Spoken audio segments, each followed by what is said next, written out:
Welcome back to the FlipNerd.com REI Classroom, where experts from across the real estate investing industry teach you quick lessons to take your business to the next level.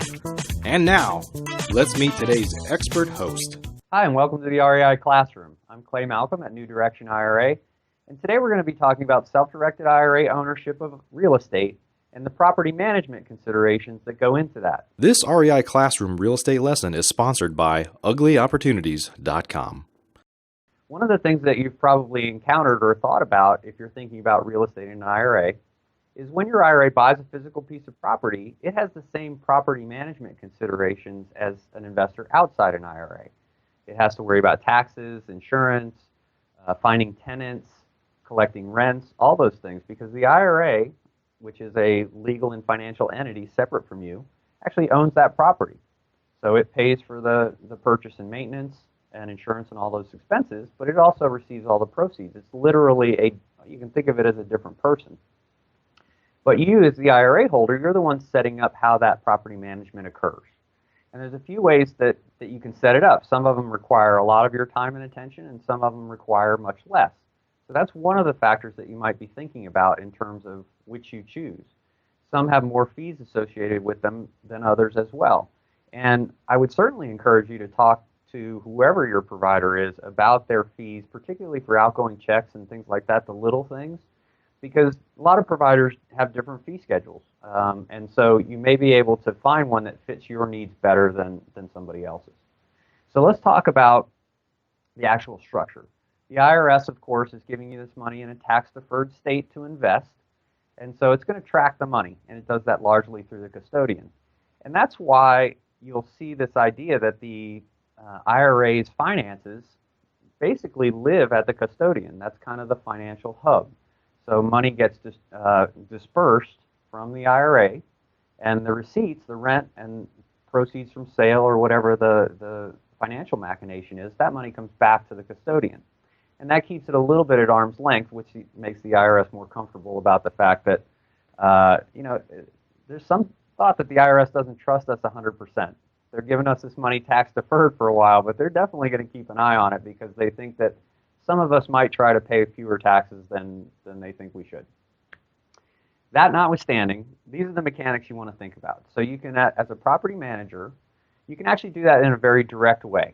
So the IRA holder picks a vendor and says, hey, go put a new roof on the property or whatever it is, goes to the IRA custodian, says, hey, cut a check to that roofer, and that's the way that the transaction occurs. And each time the property has an expense, insurance, taxes, whatever it is, the IRA holder instructs the IRA company to make a payment. And the rents come back to the IRA custodial entity as well. And usually they're made out to the IRA. It has a different name than you personally because, again, it's a legal entity. And so that's the really direct route. And that takes some attention. The IRA holder needs to be paying attention to what's going on. The IRA custodian is not a property manager in and of themselves.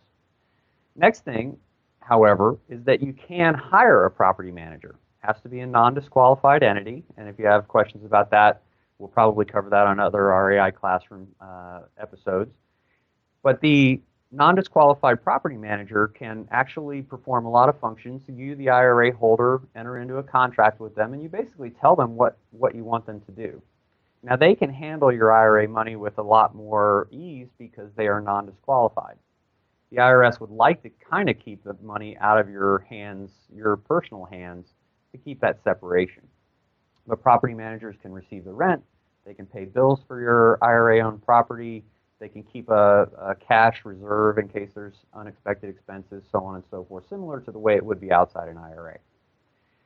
Next thing, since we're talking about non-disqualified persons, is that I've certainly seen IRA holders who don't want to go to the custodian every time they want to check to a subcontractor, particularly if they're doing a big rehab on a property. And so what they'll do is they'll send a large amount to a general contractor or their CPA or a trusted friend or somebody like that who can then disperse those funds, collect the receipts, and then they send all of the receipts and the unused money back to your IRA. Now, one thing I'll mention about that is you need to trust the person because once the IRA custodian disperses the money, we don't have any control over it anymore. So You want to make sure that that person's actually going to spend it on what you want them to spend it on. But it is a way to maybe ease up the mechanics that are involved in dispersing funds. And then the last setup I'll mention is a corporate entity. And this one, there are several ways that that can occur. But an IRA can be a private equity or private stock owner in a corporate entity. That entity can be an LLC, C Corp, LP, can't be an S Corp. That's really the only one. But in that regard, because the corporate entity is also a legal entity, it can also be the hub financially. So it can receive funds for the IRA on property. It can disperse funds for, well, any bill, so on and so forth. So it can actually be move the financial hub from the IRA custodian to the corporate entity. You'll probably hear a term called checkbook control IRA. That's a version of a corporate entity being inserted into that process. It has, it requires some risk tolerance on the part of the IRA holder, but it's certainly something that a lot of people do. So what you're measuring really is your convenience, what your goals are, what your time commitments are going to be for the IRA. There are a lot of different factors. So once you know the rules and the way that you can set it up in these different ways, then you can choose the one that's best for you. And if you have any questions, of course, come back to REI Classroom. We'll probably be talking about it at some point. Thanks a lot for joining us today. HomeVestors, the We Buy Ugly Houses folks, is a franchise system of hundreds of real estate investors that have purchased over 65,000 houses. If you'd like to learn more about the most powerful real estate investing system in existence, whether you're a pro looking to take your business to the next level, or whether you have no experience at all but a burning passion to be successful in real estate investing, please visit flipnerd.com/ugly to learn more. Please note, the views and opinions expressed by the individuals in this program do not necessarily reflect those of flipnerd.com or any of its partners, advertisers, or affiliates. Please consult professionals before making any investment or tax decisions, as real estate investing can be risky. Are you a member yet of flipnerd.com, the hottest real estate investing social community online? If not, you can join for free in less than 30 seconds and get access to hundreds of off-market deals, vendors in your market to help you in your business. And you can start networking with thousands of other investors just like you. Get your free account now at flipnerd.com. Please check out the FlipNerd family of real estate investing shows, where we host 4 great ongoing shows at flipnerd.com/shows, or simply search for FlipNerd in the iTunes Store.